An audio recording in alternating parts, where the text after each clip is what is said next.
watching CNBC-TV18.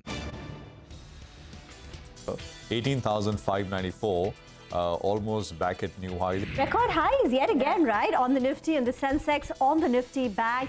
7-8 minutes back, the market was at the day's high, which is not the case anymore. The high, we're about 40 points off the day's high now. So 18,605 is where we leave off. In terms of the bank Nifty, it actually was worse off than the Nifty, barely ending in the green. Mid caps and small caps down 0.5% and 0.75%. Hello and welcome to CNBC TV 18. You're watching Markets Today, the show where we track the 6 hours of the day's trading action in 5 key headlines. I am Rima Tendulkar and these are the headlines for the day. Indian indices slip from intraday highs as profit booking wipes out some gains in late trade, but they still managed to post record close. Mid-caps underperformed the benchmark with the index closing in the red. HUL, Britannia, Nestle all bat for the bulls. Tyre makers Apollo Tyres, JK Tyres, CEAT hit fresh 52-week highs after rubber prices hit a low. CEAT tells CNBC TV 18 margins will improve in the coming quarters.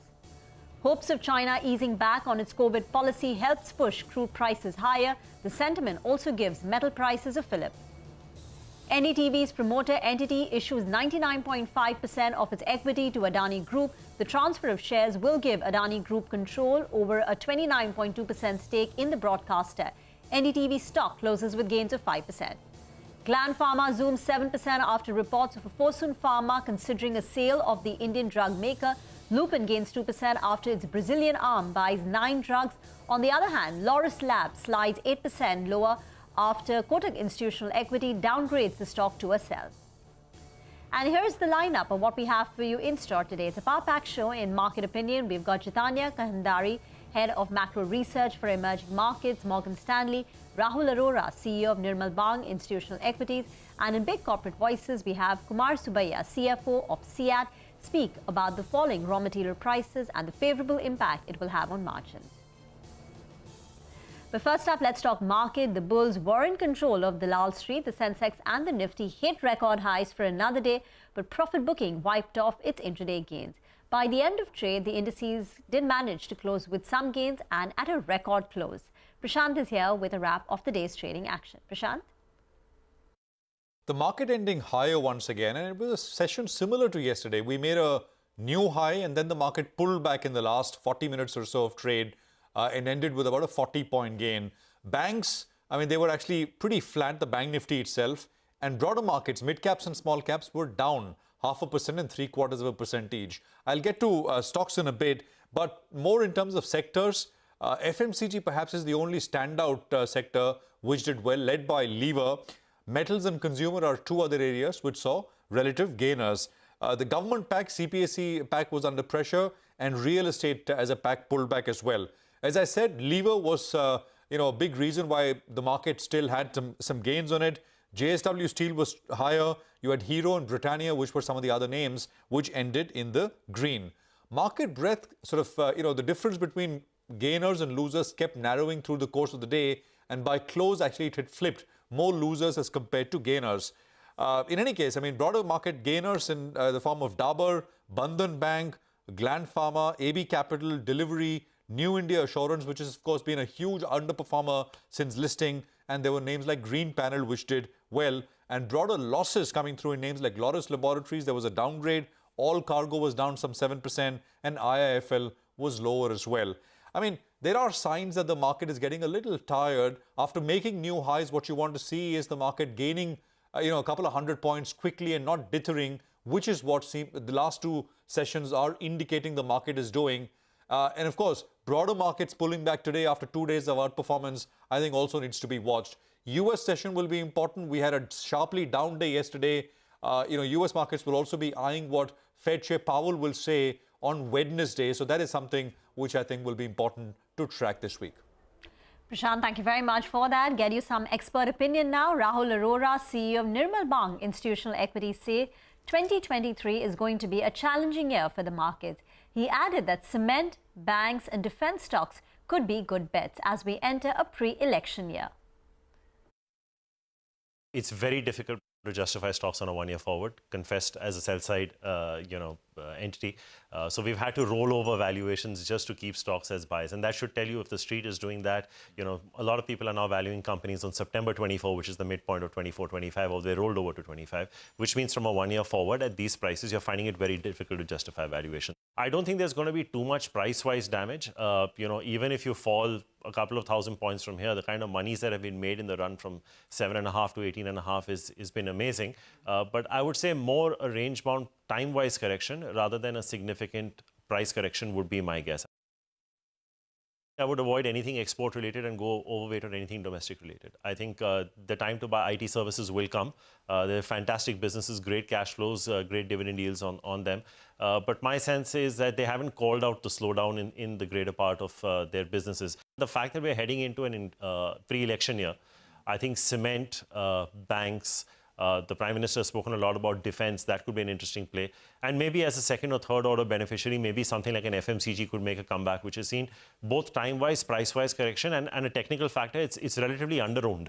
Nobody's over-owned on the consumer staples at this point.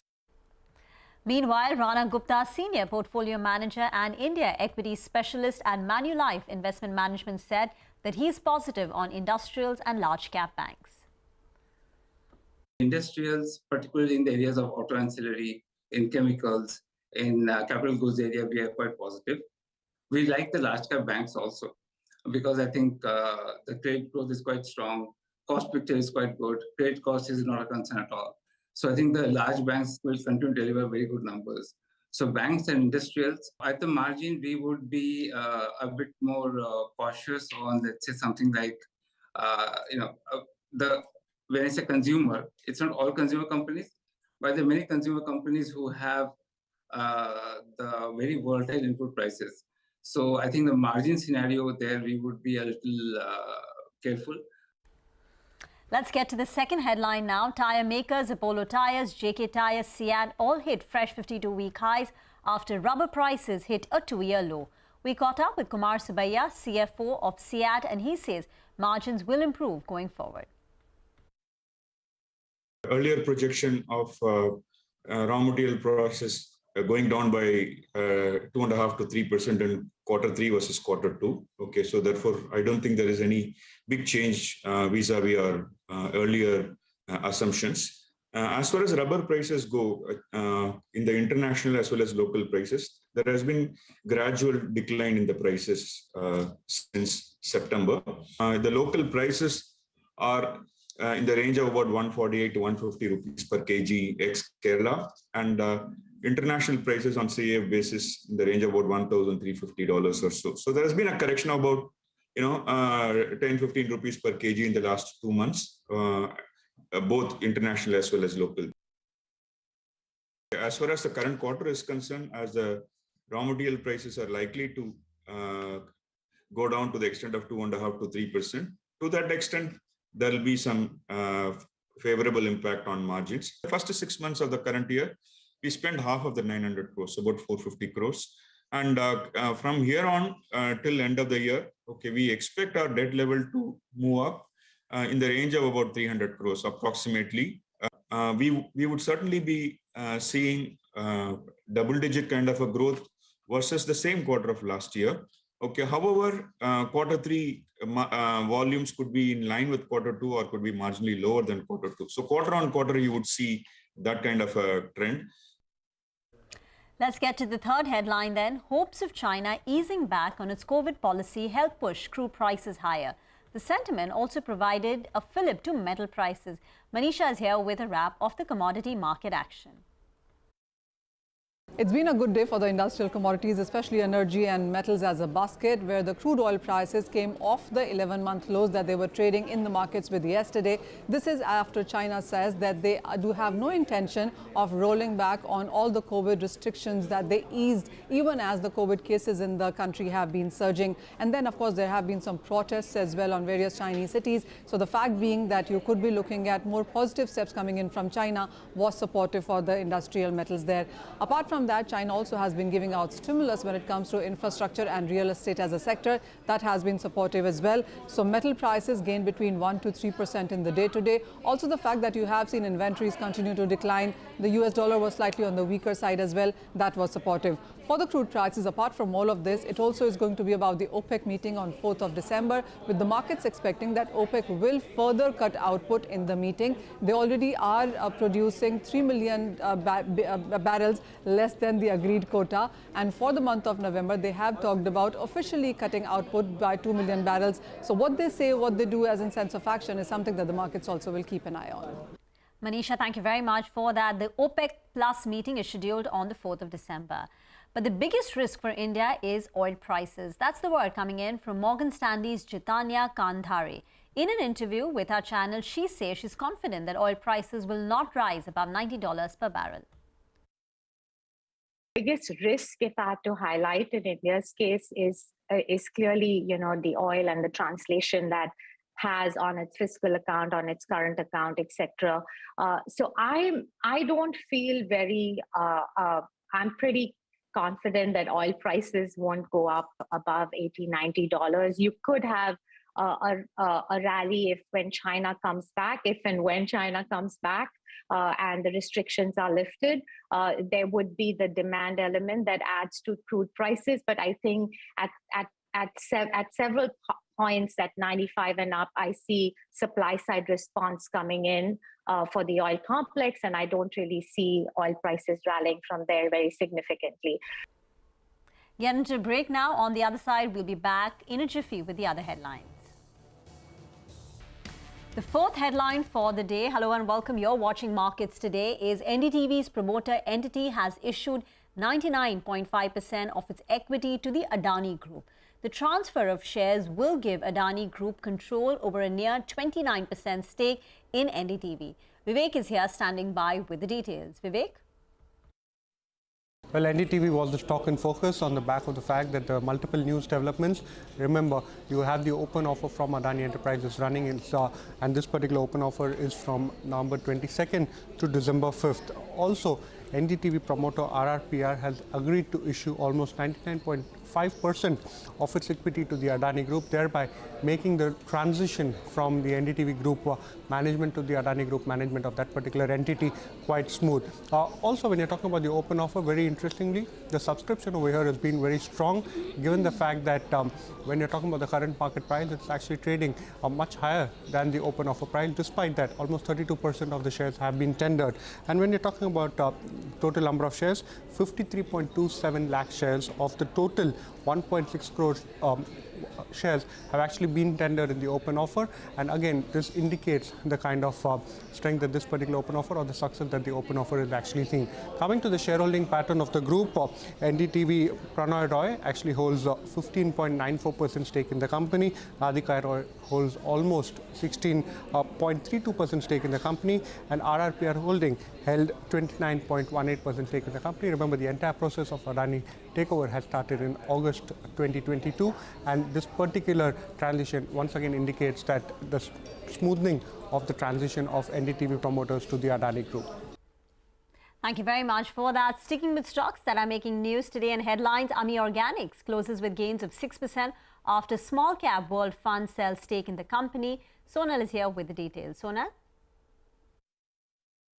Thanks a lot for that. Well, yes, the stock has been buzzing up 4% today, was buzzing yesterday as well. So in the block deal data, we got to know that Small Cap World Fund has sold 12.72 lakh shares of the company at 920 rupees per share. And this is around 3.49% stake in the company as well. Now, remember, this particular fund held 4.38% stake as in September quarter. So a big chunk of that holding from this fund has gone away and has been sold to the likes of Norges Bank on account of government pension Global Fund. They bought 10.92 lakh shares, and ValueQuest Investment Advisors bought 1.8 lakh shares of the company.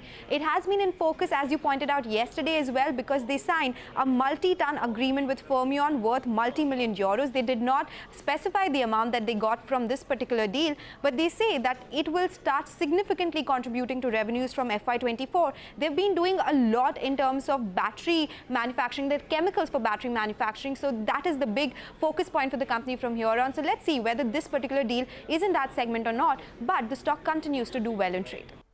Indeed, thank you very much for that. Moving on to some other FMCG news. Britannia gains close to 1% after entering a joint venture with a France-based company. Mangalam is here with details on this, JB. Well, it's that kind of day where, you're getting incremental news on all FMCG companies, but nothing extremely material, but just mild positive. For Dabur, for instance, we had the news of them entering a D2C portal. We had Nestlé's global parents upping the guidance. So Britannia said, why should I stay too far? So they've announced a joint venture with Bel SA of France. And this deal is basically to develop, market and sell cheese products in India. As a result of which Britannia's own subsidiary, which is Britannia Dairy Private Limited, they will transfer 49% of this equity to Bel SA for about 262 crore rupees. Once they get these 262 crore rupees, they will use this to invest in the joint venture about 215 odd crore rupees, and Bel will invest around 206 crores, so they will have a 49-51 JV to develop cheese products. How much does it account for in overall sales for Britannia? Well, BDPL revenues last year were close to around 340 crores, which is just about 2.4% of their sales. So even if they double from here, it won't grow more than 4 to 5% of their overall sales. So let's see how they go about from here. It's just a mild incremental positive for the company, but for customers, they'll be looking forward to some cheese. And say cheese. Thank you very much, Mangalam, for that. Let's get to the fifth headline then. Lupin gained 2% in trade after its Brazilian arm acquired the rights to 9 drugs from Bosch Health subsidiary. Ekta is here to give us a lowdown. Ekta?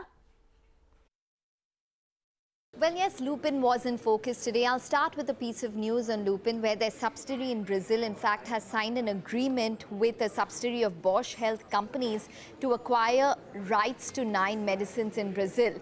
Now, the amount which they've paid is not disclosed, but it is expected to be a positive, as it will aid in terms of the overall product portfolio that Lupin has in Brazil.